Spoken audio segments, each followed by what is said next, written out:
족보도 좀 치워줬으면 좋겠네요. 그 경기도 성남시에 소재한 선한 목자 교회를 섬기시는 유기성 목사님이라는 분이 계십니다. 이분이 세교를 위한 새신자 성경 공부 교재를 하나 썼는데 그 타이틀이 참 재밌어요. 당신은 행복하십니까? 당신은 행복하십니까? 그 교회를 처음 오시는 분들에게 당신은 행복하십니까? 아마 이 똑같은 질문이 여러분에게 들려도 물어봐도 괜찮을 것 같아요. 당신은 행복하십니까? 그렇죠? 이 말을 들으면 몇 가지가 이렇게 머리에 스쳐요. 첫 번째는 뭐냐 하면 주변을 바라보게 됩니다. 주변을 바라보면서 다른 사람과 비교하게 되죠. 쟤는 저렇게 잘 나가고 좋은 차 몰고 좋은 집에 살고 잘생기고 뭐 등등, 뭐 애들은 어느 좋은 학교 들어가고 뭐 등등. 비교해 보니까 아유 나는 불행하구나. 많은 사람이 그렇습니다. 주변을 많이 보게 돼요. 이렇게 비교하면서 비교하는 사람들은 행복한 사람 없습니다. 주변과 비교해서 나보다 잘난 사람이 너무 많고요, 나보다 잘난 사람도 너무 많고, 나보다 해피하게 보이는 사람도 너무 많습니다. 그래서 처음 보는 게 주변을 보는 거예요. 옆에 있는 사람 이렇게 보고. 두 번째는 자기 자신을 바라봅니다. 좀 약간 객관적으로 자기를 바라보는 거예요. 자기를 바라보니까 진짜 그렇구나. 이민 생활 수십 년 했는데 뭐 누구는 뭐 어디에 살고 뭐하고 나는 이게 나도 열심히 노력했는데 나는 머리가 부족하나, 운이 난 따르나, 왜 그러나. 자기 아내나 남편도 또 바라보게 됩니다. 내가 저 사람과 좀 수십 년을 사는데 그때 다른 사람 선봤을 때 저 사람이랑 했었으면 뭐 이런 얘기 뭐 이런 생각, 복잡한 생각을 하는 거예요. 여러분들 자기를 바라보면서 우리 애들은 왜 할아버지 할머니의 DNA를 받아야지 왜 나를 받아가지고 공부도 좀 그렇게 하고 공부 잘 못하는 거는 부모의 책임인 거 아시죠? 그러니까 여러분 자녀가 공부 잘 못하면 절대 탓하지 마세요. 제가 나기 때문에 공부에는 머리가 부족하구나. 그럼 장사를 시켜야 되겠다. 그래서 장사를 시키는 거예요. 그래서 비즈니스맨이 돼가지고 엄청난 또 거부가 될 수 있는 거예요. 그래서 여러분들 이거는 다 그런 겁니다. 여러분들. 그래서 자기를 자신을 보면서 참 위축이 되고요, 디프레션에 빠지게 됩니다. 나는 불행한 사람이야. 그런데 좀 지혜로운 분들, 믿음 있는 사람은 하나님을 바라보게 됩니다. 하나님을 바라보면 내가 죄인 되어서 하나님이 나를 구원해 주셨지, 하나님이 나를 사랑하시지, 하나님이 오늘도 나와 함께 동행하시지. 그렇게 되면요, 나는 행복한 사람이 되는 거예요. 주변의 환경은 아무것도 변하지 않아. 주변 사람들 똑같아. 나의 가진 것, 나의 잘못된 성격, 이 모든 것도 다 똑같아요. 변한 게 하나도 없지만은 나는 행복한 사람입니다. 왜냐하면 주님을 바라보기 때문입니다. 그래서 이 유기성 목사님의 교재에 여러 가지 질문이 있는데 이런 질문이 있어요. 당신은 예수를 주라 시인하는가? 당신은 하나님을 아버지라 부르는가? 당신은 오늘도 하나님의 은혜를 느끼고 살고 있느냐? 당신은 하나님의 일을 하고 싶은 간절한 소원이 있는가? 나는 이 예수를 위해 복음을 전하고 싶은 간절한 마음이 있다. 이런 마음이 있는가?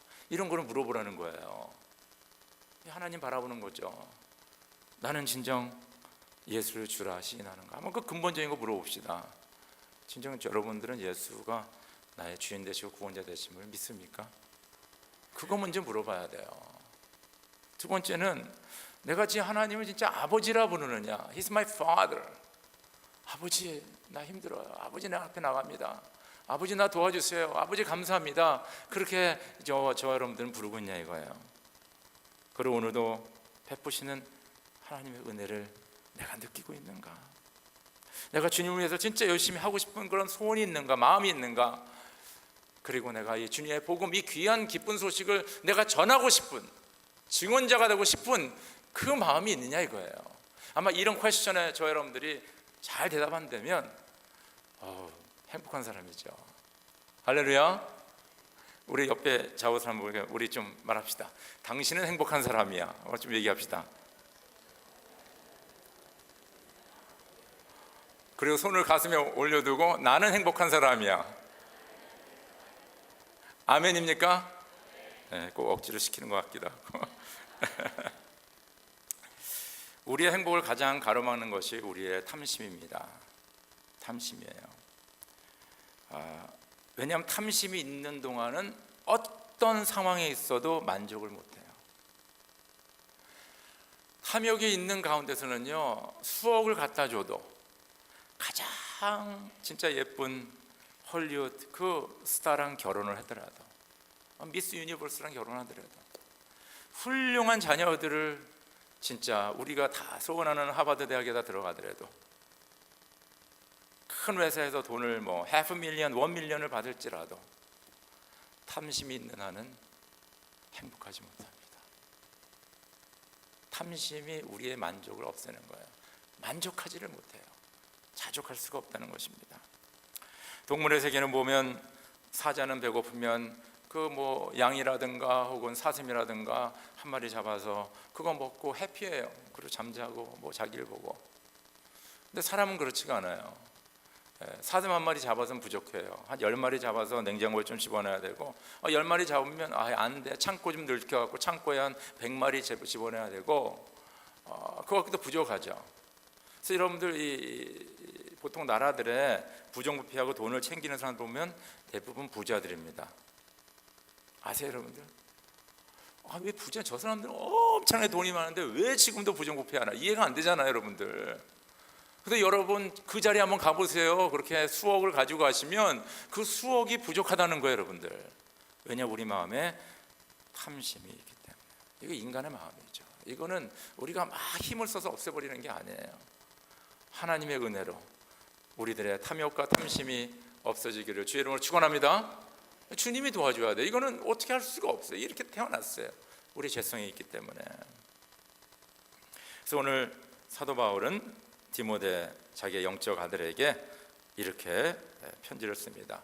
우리 6장 7절 8절 한번 같이 가요. 6장 7절 8절 6장 7절 8절 시작. 우리는 아무것도 세상에 가지고 오지 않았으므로 아무것도 가지고 떠날 수 없습니다. 우리는 먹을 것과 입을 것이 있으면 그것으로 만족해야 할 것입니다. 그렇죠? 만족해야 할 것입니다. 진정 우리에게는 뭡니까? 아무것도 세상에 가지고 오지 않았어요. 그거 아시죠? 그리고 갈 적에는 아무것도 가져갈 수 없어요. 그래서 지혜로운 사람은, 많이 가진 사람은 여기 있을 적에 많이 베푸는 사람이 지혜로운 사람이에요. 그막 꽁꽁 해가지고 아들한테 물리고 자식한테 물리면 3대를 못 가서 다 말아먹습니다. 아시죠, 여러분들? 그래서 많이 이렇게 뿌려놓은 사람들이 그래도 3대, 4대, 5대까지 가는 거예요. 대부분의 사람들은 2대를 넘기는 사람이 별로 없어요. 진짜 별로 없대도요. 그러니까 여러분들 이게 참 우리가 지금 잘 생각해야 돼요. 그래서 우리는 그냥 아무것도 가지고 오지 않고 왔고 아무것도 가지고 떠날 수 없다. 두 번째는 뭐예요? 우리의 먹을 것과 입을 것을 있으면 그것으로 만족해야 된다. 그렇죠? 우리는 이 먹을 것과 입을 것으로 만족해야 된다. 여러분들 여기서 굶는 사람 있습니까? 여러분들 우리들 중에 없죠. 그럼 여러분과 저는 만족해야 됩니다. 하루 세 끼 잘 먹으니까. 할렐루야. 목사님 이게 뭐 만족합니까? 그럼 자꾸 욕심 부려보세요. 더 비참해져 인생에. 하루 세 끼 먹는 것에 대해서 감사하실 주 이름을 축원합니다. 지금 세상에 굶어 죽는 사람 너무나 많아요. 우리의 동족, 이북에 사는 동족들은요, 하루에 한 끼도 못 먹는 사람이 너무 많아요. 여러분 수십만 명이 굶어 죽은 거 사실입니다. 그래서 팩트. 굶어서 죽는 사람이 지금도 이 지구상에 많다는 거예요. 근데 우리가 미국에서 얼마나 풍족하게 잘 먹고 잘 살아요. 감사해야 될 줄 압니다. 그러면서 오늘 6절을 한번 보세요. 6절 다시 한번 읽읍시다. 6절 시작. 자족할 줄 아는 사람에게는 경건은 큰 이득을 줍니다. 여기 지금 사도 바울이 뭘 얘기하냐면요, 자족할 줄 모르는 사람은 암만 경건 생활을 하더라도 유익이 없다는 거예요. 이게 무섭지 않습니까? 내 마음에 욕심이 있고 탐심이 있고 막 그걸 위해서 막 이렇게 살아가는 사람은 기도 백날 드려도, 예배 백날 하더라도, 뭐 봉사활동 많이 하고 선교를 뭐 수십 군데 다녀도 그 경건 생활 하더라도 만족이 없다는 거예요. 경건이 그게 유익함이 없어요. 유익함이 없어. 놀랍지 않아요, 여러분들? 우리는 그냥 뭐 기도하고 뭐 예배 드리고 뭐 그러면 뭐 이게 다 아니에요. 내 마음의 탐심이, 탐욕이 내 마음을 자리 잡는 한 우리들에게 만족도 없을 뿐만 아니라 우리의 경건 생활이 뭡니까? 다 유익이 없다는 거예요.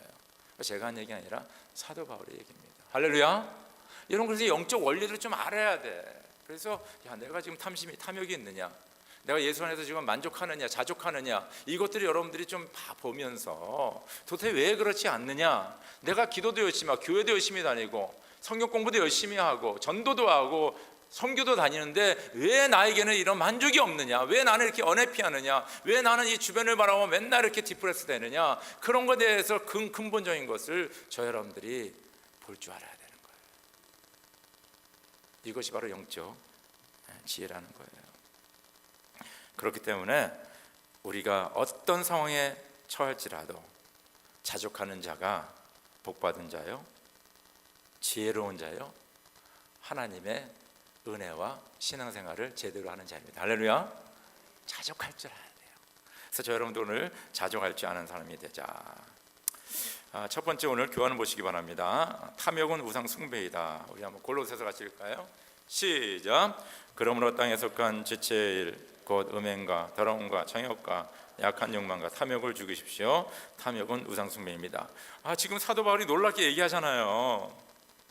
지금 뭡니까? 음행과 더러운 일과 정욕과 약한 욕망과 이런 아주 우리가 제일 싫어하는 죄들 있잖아. 예를 들어서 동성연애 등등 여러 가지 우리가 막 죄냐 아니냐 막 지금 우리가 디베이트하고 막 그랬잖아요.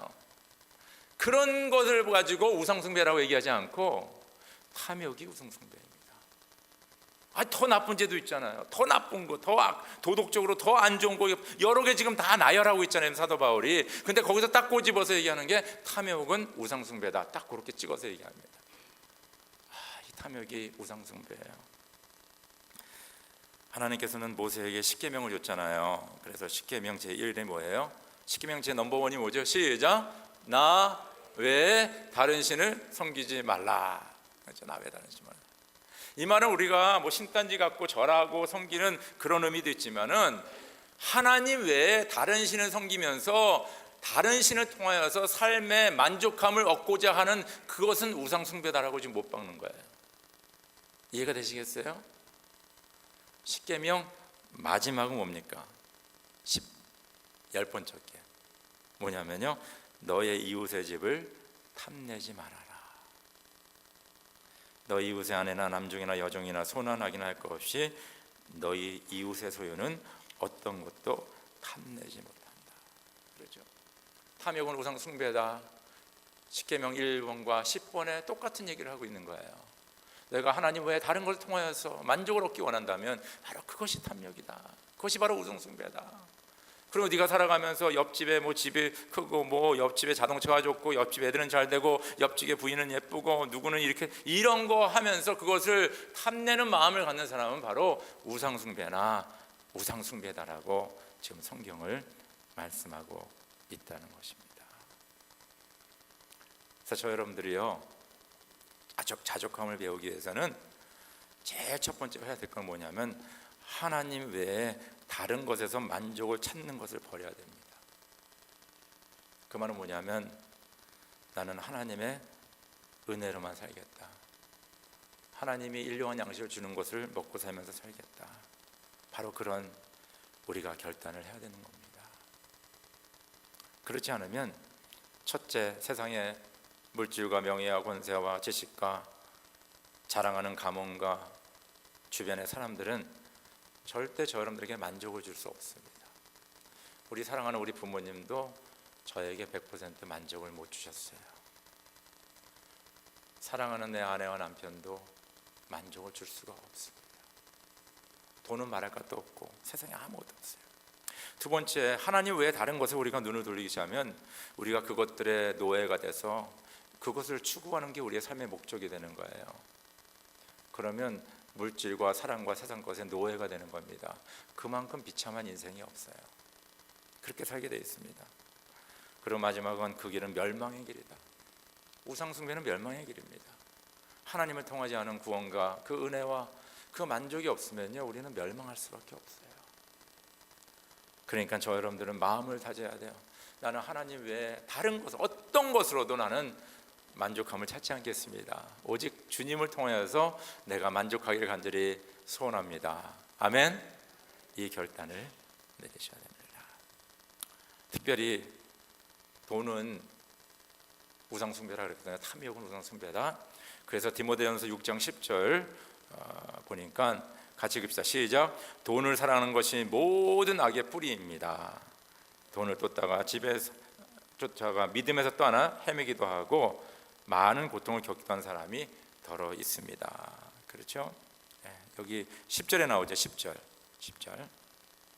그래서 이 돈을 통해서 만족을 얻으려다가 이게 진짜 이 멸망의 길로 가는 사람이 많다고 사도 바울은 얘기하고 있습니다. 사람들은 돈을 위해 별난 일을 다 하죠. 그런데 그 돈을 나중에 가져보면 그 후에 거기에 행복이 없다는 거예요. 이 놀라운 사실이 그거예요. 많이 가졌는데 행복이 없습니다. 외로워요. 여러분 돈이 많은 사람들이 외로운 거 아세요, 여러분들? 어디 가서 돈이 있다고 얘기를 못해요. 어떤 사람들 해코지 당할 수도 있고요. 그리고 두렵고 공허합니다. 왜냐하면 하나님의 우리가 만족을 줘야 되는데 돈이 만족을 못 주기 때문에 더욱더 공허하다는 것입니다. 그래서 마태복음 6장 4절 보니까 아무도 두 주인을 섬기지 못한다. 한쪽을 미워하고 다른 쪽을 사랑하거나 한쪽을 중히 여기고 다른 쪽을 업신 여길 뿐이다.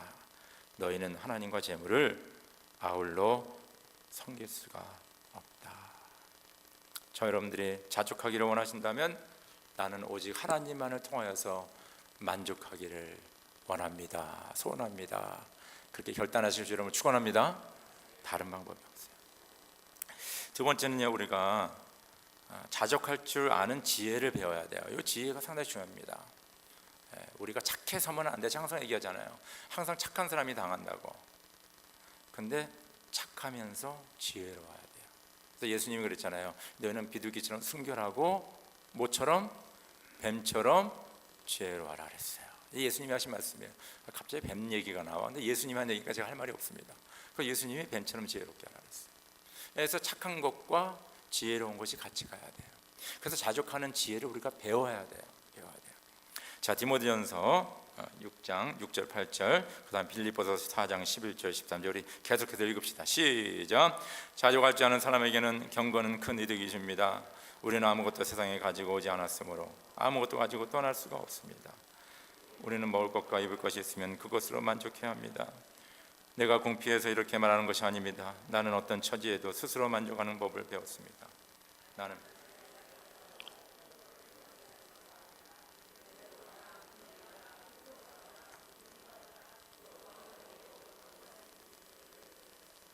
나에게 능력을 주시는 분 안에서 나는 모든 것을 할 수 있습니다. 아멘.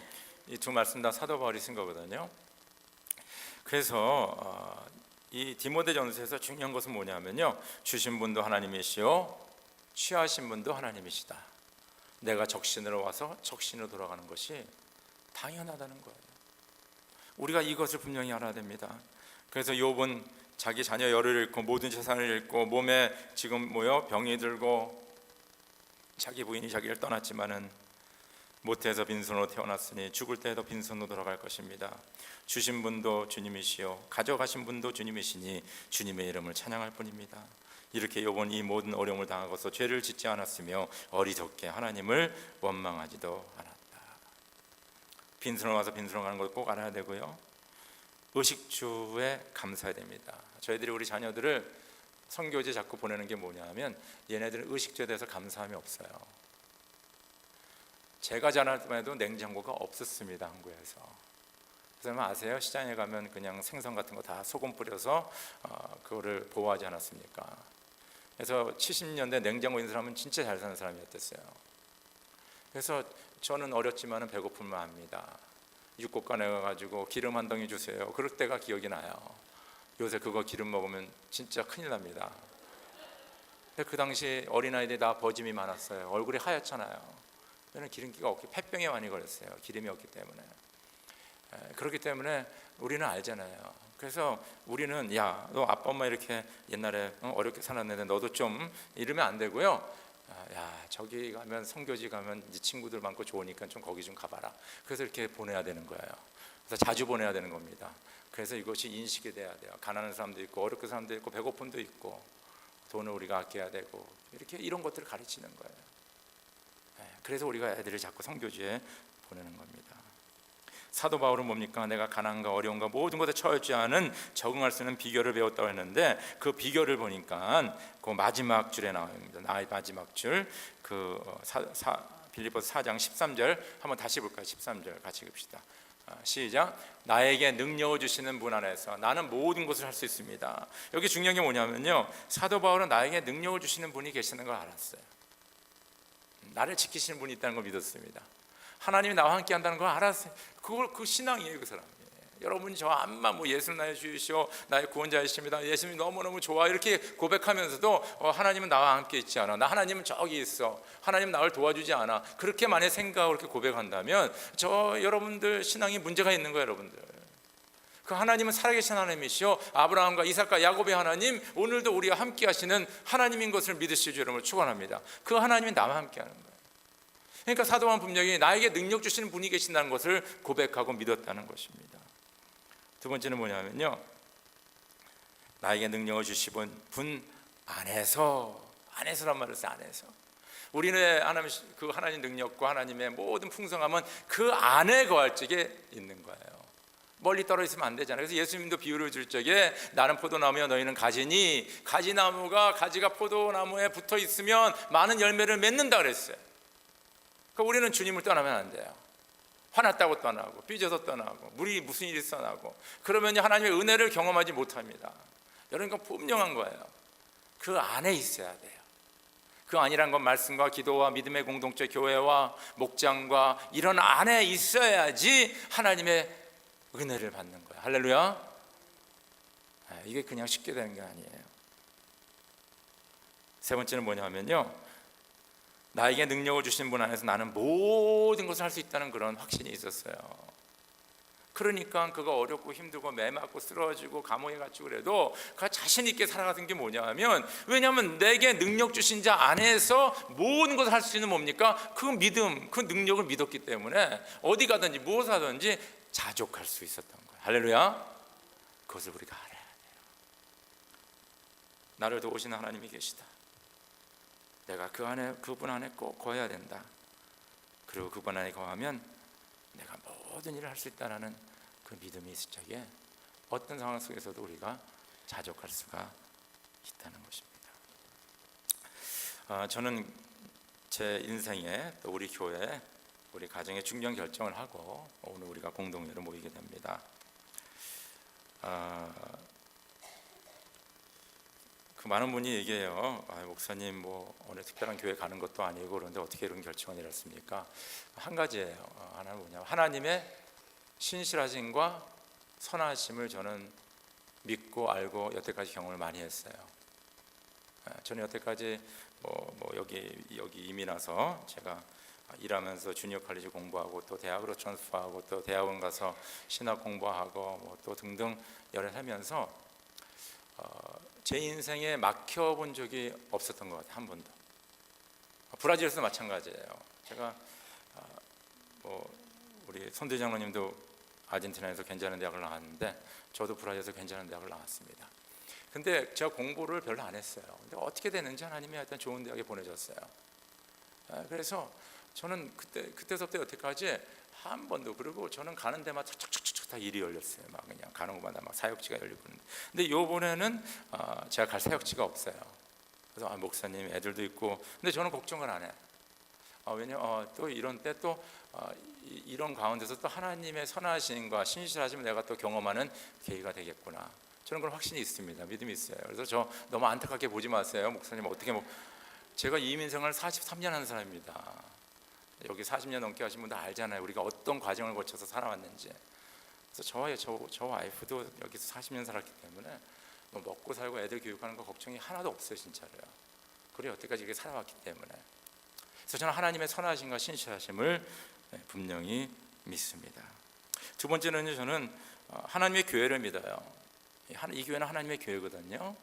그리고 이 교회를 지금 만들고 있는 여러 어른들과 젊은 사람들, 이분들 다 하나님의 사랑하는 분들이고 또 또 하나님께서 이 교회 섭리가 있어서 지난 44년 동안 인도하셨고 앞으로도 더 좋게 인도하실 걸 저는 믿기 때문에 저는 이러한 결정을 내릴 수가 있었다는 것입니다. 제가 이런 일을 결정하면서 또 뭐 여러 분, 몇 분하고 얘기를 안 하는데 우리 홍 목사님한테 얘기를 말씀 나눴어요. 지난주에 홍 목사님 얘기 들어서 안다고 누가 얘기를 했나 봐요. 그래서 홍 목사님 미안하지만 제가 늦게 얘기하지만은 모르겠습니다. 홍 목사님이 저를 위로하려고 그랬는지 진짜로 얘기했는지 모르지만은 강 목사는 훌륭한 목사야, 딱 그렇게 얘기다. 그래서 제가 무슨 훌륭한 목사입니까? 부족한데. 그러니까 아니야, 이민 목회 10년 이상 하면 훌륭한 목사야. 당신은 15년 넘게 했잖아. 홍 목사님도요, 제일 오래 목회한 곳이 이곳입니다. 12년 이곳에서 했어요. 인디애나노폴리스에 11년 하셨고, 그래서 12년 넘게 한 데가 없어요. 근데 당신은 15년 이상 했잖아. 당신 훌륭한 사람이야. 그래서 내가 힘을 얻었어요. 야, 내가 아닌 거 그렇게 생각하는구나. 저는 목회하면서 가끔 제가 평신도의 입장이 좀 돼봅니다. 입장이 좀 돼봐요. 근데 제가 목사니까, 근데 좀 약간 개인적인 것에서 이제 좀 평신도 입장이 되는데, 내가 평신도라면 한 교회 쭉 오래 있을 수 있을까, 그런 얘기를 많이 해요. 생각을 많이 해요. 제가 우리 여동생과 같이 좀 얘기를 나누면서 여동생이 이런 얘기했어요. 오빠, 우리는 참 우리가 자라나면서 믿음으로 우리 집안에서 이렇게 쉐어터를 잘 받은 것 같아. 왜냐하면 사회에 나가서 살면서도 여러 가지 사람들이 많은 만나고 공격을 받으면서도 우리 그 칠남매는 그냥 다 이렇게 잘 살았거든요. 그러다 큰 부자가 되고 이런 게 아니라 모든 일에 우리가 무리함이 없이 모든 일을 순조롭게 살아가는 삶을 살았어요. 우리 고니가 칠남매 전체가. 가만히 생각해 보니까 저희 어머님의 기도, 우리 가정. 저는 어려서 교회를 다녔기 때문에 교회 여러 군데 다녔을 거 아닙니까? 그래서 한 군데 갔으면 그냥 거기서 끝까지 이사 갈 때까지 그 교회 다녔는데, 교회에 왜 저거 큰 일이 없었겠어요? 목사님에 대한 거, 장로님에 대한 거, 어떤 성도님에 대한 얘기가 많았겠죠. 근데 저는요, 그런 거를 들어본 적도 없고, 우리 엄마 아빠가 저한테 와가지고 야, 교회 때문에 미치겠다 이렇게 얘기한 적도 한 번도 없고. 그래서 저는 지금까지 저는 교회에서 너무 행복한 신앙생활을 하고 있어요. 우리 애들도 몰라. 우리 애들도 교회를 모릅니다. 우리 애들은요, 누구를 통해서 들었을 적에 비로소 아빠 교회에 이런 일이 있어 이렇게 물어봐요. 그래서 저는 이 믿음의 쉐어터를 꼭 만들어줘요. 그래서 제가 여기까지 온 것 같아요. 상당히 중요한 얘기 아니겠습니까? 근데 여러분들, 이 믿음이라는 거는 하루아침에 안 되고 뿌리가 내리는데 시간이 걸린다는 거예요. 그래서 이 뿌리가 내리려면 이 교회 안에 뭡니까? 머리로 믿는 사람, 가슴을 믿는 사람, 신비스러운 것을 믿는 사람, 마음이 급해갖고 내가 이 일을 해결해야 되는 사람이 있고, 또 어떤 사람 느긋하게 기다리는 사람이 있고, 말을 많이 하는 사람, 적게 하는 사람, 수많은 사람들이 모여 사는데 그게 교회예요. 근데 그 교회에서 내 신앙의 뿌리와 내 자녀들의 뿌리가 내리는 데는 시간이 걸린다는 거예요. 10년 이상이 걸린다는 거예요. 여러분들이 때로는 뭡니까? 목사님을 보며, 장로님을 보며, 여러 사람을 보며 실망하고 떠나려고 하는데, 여러분들, 저는 그것을 왜 어떻게 보냐면 우리 자녀들을, 나를 포함해서 우리 자녀들을 영적 고아를 만드는구나. 저는 그렇게 생각해요. 영적 고아. 우리 애들 물어보세요. 우리 지금 EM에 50명 모여 있는데 너희 홈철치가 어디냐 물어보면요, 그 대답하는 애가 거의 없습니다. 그냥 부모님이 맨날 5년마다 돌아다녔고, 진짜로 그래요. 5년마다 돌아다니고, 이런 이유 저런 이유 때문에 돌아다니고, 자녀들도 같이 돌아다니고, 자녀들 그것이 너무나 정상인 것처럼 생각해서 이 교회 갔다 저 교회 갔다 틀리면, 그래서 애들이 다 영적 고아예요. 영적 고아. 어디 갈 데가 없어. 미국 주류사회에서 그를 바라주는 사람도 없습니다. 우리는 미국말을 못하기 때문에, 이 문화를 못하기 때문에 무식해서 용감하게 여기까지 온 거예요. 저 여러분들은. 죄송합니다, 어른들 계신데. 근데 우리 애들은요, 영어를 알고 이 미국 문화를 알기 때문에, 이 문화, 이 사회를 알기 때문에 주류 사회에 더 들어가기가 힘든 거예요. 모르면 그냥 머리 들이쓰고 가잖아요. 근데 얘네들은 다 알거든요. 그래서 세상에서 나가서 주류 사회에서 얘네들 고향 없습니다. 아무도 얘네들을 받아주지 않아요. 근데 홈처치가 없어요. 그럼 영적으로 얘네들은 어떻게 살아갑니까? 거기 가서 어느 교회 가서 좀 하다가 수출리면 또 다른 교회 가고, 목사님 설교가 좀 안 좋아 또 다른 교회 가고. 여러분들 영적 뿌리가 내리는 데는요 시간이 걸려요. 저는 그 혜택을 받고 자랐습니다. 여러분들 우리 목장이 너무 좋아요. 저는 목장 너무 좋아. 제가 지난주도 목장 가고 요번 주 목장 가면요 너무나 그 관계가 좋아요. 제가 그 어느 목장에 가서 제게 그랬어요. 이런 관계가 생길 때까지는 5년, 6년, 7년, 10년이 걸립니다. 가족 같은 관계. 네, 뭐 수틀려 갖고 다른 교회 가서 그 관계를 어떻게, 지금 나이가 지금 40대고 50 됐는데 어디 가서 그런 관계를 또 맺어요? 한번 생각해 보셨어요, 여러분들? 여러분이 지금 이렇게 같이 이렇게 관계 맺고 있는 거 어디 가서 관계 또 못 맺습니다. 다른 교회 가면 우리 이 생대고 바닥이 똑같잖아. 저 사람 연합장로회 다니는 사람도 왜 여기 왔지? 그렇게 얘기하죠, 당연한 사람들이. 거기 뭐 직분자 아니었어? 거기서 뭐 꽤 열심히 한다고 그래도 얘기 들었는데 뭐 여기 뒷자리에 와서 앉아 있네. 사람들 그 얘기 한데도요 당신 앞에서 얘기 안 하면 뒤에서 얘기해요. 그리고 그 사람들 항상 안경 끼고 보잖아요. 어떻게 관계가 이런 관계에 맺혀지지가 않습니다. 애들 자녀 교육 생각해 보세요. 여러분 우리 자녀들 진짜 영적 고아 만들지 말고요. 제가 뭐 여기 담임이라서 아니라 우리 교회만큼 교육부가 잘 되는 교회가 없습니다. 저는 그렇게 자신 있게 얘기할 수 있어요. 어디 가서더라도. 왜냐? 숫자가 많아서 프로그램이 좋아서가 아니라 지금 우리 교회를 섬기고 있는 전도사님들과 선생님들 진짜 제가 존경하는 사람들이에요. 눈물로 기도하며 헌신적으로 섬기며 자기 돈 다 써가면서 애들 밥 먹이고, 어저께도 나스베리판 가서 10시 반까지 애들 같이 놀아주고, 지금 거기 자라는 애들 있잖아요. 열대명들은 진짜 축복받은 애들입니다. 그렇게 자라날 수가 없어요. 우리 다 알잖아요. 갈보리교회, 소망교회, 여기 다 주변 교회 다 알잖아요. 거기서 여러분들 문제 생겨서 지금 문제로 있는 애들이 얼마나 많아요, 여러분들. 저는 그 소리 다 듣고 있거든요. 취시해요, 말은 안 해요. 그렇지만 리해빌리테이션에 들어가 있고 지금 감옥에 들어가 있고 지금 뭐 등등 그런 애들이 지금 수태 많습니다, 여러분들. 여러분 자녀 어떻게 책임질라 그래? 난 그거 물어보고 싶어요. 여러분과 저는요 이성적인 결정을 좀 해야 돼. 저는 항상 그 자리에 있대도요, 내가 평신도라면 이런 상황 속에서 어떻게 결정을 할까? 전 그 생각을 합니다. 그리고 저희 아이들을 저는 영적으로 쉘터로 보호하고 싶어요. 그리고 애들이 대학 가서도 어느 교회 가서 오랫동안 섬기면서 봉사하고 애들 가르치고. 솔직히 얘기해 보세요. 여러분의 자녀 중에 지금 교회 안 된 자녀가 얼마나 많아요. 우리 장로님들 자녀 중에서 그런 자녀들만 있습니다. 어때요, 여러분들? 마음이 아프잖아요. 여러분들 이 믿음의 뿌리 내리는 데 시간이 걸리고요, 교회의 이런 가족 같은 관계를 이루어 나가는 게 시간이 걸립니다. 우리 자녀 교육, 그 교육 너무너무 필요합니다.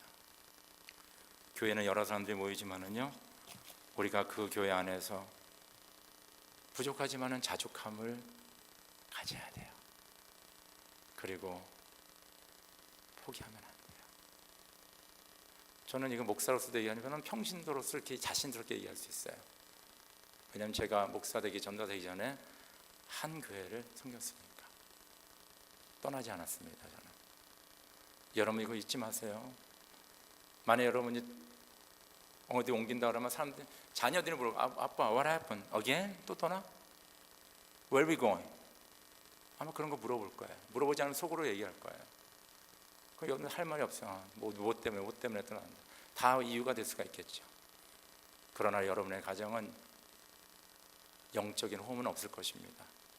영적 고아가 되는 거예요. 여러분 깊이 생각하세요. 이 하나의 결정이. 저는 이런 결정을 내리면서 하나님의 선하심과 신실함을 믿고요, 저는 지난 제 인생 54년 동안 하나님이 저를 선하시게 인도하셨어요. 그래서 혹시 내가 부족한 결정이었을지도 모르겠지만은 저는 하나님께서 또 부족하지만 그 가운데서 또 저를 선한 길로 인도하시자 분명히 믿습니다. 그래서 참 저희들 마음이 편해요. 그래서 그 결정을 내린 겁니다. 세 번째, 우리가 이 자족함을 주 안에서 간다는 것은 믿음의 선한 싸움을 싸우는 거예요. 우리 디모데전서 6장 12절 한번 같이 읽읍시다. 시작. 믿음의 선한 싸움을 싸우십시오. 영생을 얻으십시오. 하나님께서는 영생을 얻게 하시라고 그대를 부르셨고 또 그대는 많은 증인들 앞에서 훌륭하게 신앙을 고백하였습니다. 그렇죠? 여기 믿음의 선한 싸움은요, 뭐 칼 들고 나와가지고 진짜 뭐 나쁜 사람 반대하는 사람, 못된 사람 우리 뭐 그냥 대적해가지고 그냥 한탕 붙어주고 이런 게 아니라 우리의 믿음을 지키게 하는 싸움이에요. 왜냐하면 이 모든 주변 환경과 이런 일들이 우리가 믿음 생활하는데 못하게 만드는 거거든요. 그래서 믿음의 선한 싸움은 뭐 안 믿는 사람, 뭐 이상한 사람, 뭐 말하는 사람 이런 사람들 상대로 막 그냥 내가 붙어 싸우는 것이 아니라 내 믿음을 지키는 것이 바로 싸움이라고 얘기하는 거예요. 사도 바울이. 싸움이에요, 여러분들. 자꾸 마음을 들뜨게 하고 다른 생각하게 하고 남을 미워하게 하고 남을 정죄하게 남을 욕, 이게 다 믿음에 반대되는 거잖아요. 이런 것들과 싸우는 거예요. 그것이 바로 믿음의 선한 싸움이라는 것입니다. 오늘 보니까 뭐요? 하나님께서 영생을 얻게 하려고 당신을 부르셨다. 하나님이 나를 부르셨고요. 또 그대는 많은 사람들 앞에서 훌륭하게 신앙을 고백하였다. 이 말은 뭐냐면요, 하나님의 나라와 영원한 영생을 위하여서 내가 산다는 것을 영생에서 잊지 마시고, 그리고 나의 사명이 바로 예수 그리스도를 증거한다는 그 사명을 잊지 마시기 바랍니다. 그래서 하나님이 나를 구원하셨고 부르셨고, 나는 이 세상이 아니라 영원한 생명을 향해서 나가는 사람이고, 그리고 나의 사명은 바로 그 영생을 증거하는 증인의 삶을 살아가는 것이 내 사명이라는 것을 기억하시면서 그것을 계속하기 위해서 우리가 꾸준히 나가는 거예요. 그것이 바로 믿음의 선한 싸움이에요. 그 싸움이 쉽지 않죠. 왜냐하면 우리를 반대하는 세력이 너무 많기 때문에. 그러나 포기하지 않고 그 믿음을 가지고 살아가는 겁니다. 여러분들, 이 세상에서는요, 우리가 물질과 사랑과 명예 이런 것들로 절대적으로 만족할 수가 없어요. 그거는 프루프가 됐어요. 여러분들도 아마 고백할 수 있을 거예요. 돈 좀 벌어보신 분 있잖아요. 여러분 만족하십니까? 그 돈 때문에? 아니에요. 여기서 좀 약간 높은 자리에 계신 분들 계시지 않습니까? 물어보세요. 그게 행복했던지. 절대 그러지 않습니다. 그 자리가, 그 돈이, 그 명예가 나를 행복을 주는 것이 아니에요. 내가 만약 그것을 통해서 만족 얻겠다면 나는 제일 불쌍한 사람입니다. 그러나 내가 자족하는 것을 배우는 건데, 바로 하나님 안에서 그 자족함을 배워서 주 안에서 자족하게 살아가는 거예요.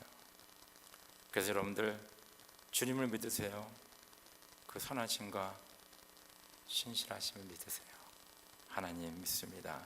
맡기세요. 그리고 주 안에 거하세요. 가지가 나무에 붙어 있는 것처럼. 그리고 내 믿음을 위해서 지속적으로 싸우세요. 그럴 적에 여러분들 자족하는 하나님의 자녀들, 교회가 되기를 주 이름으로 축원합니다. 우리 함께 기도드리겠습니다.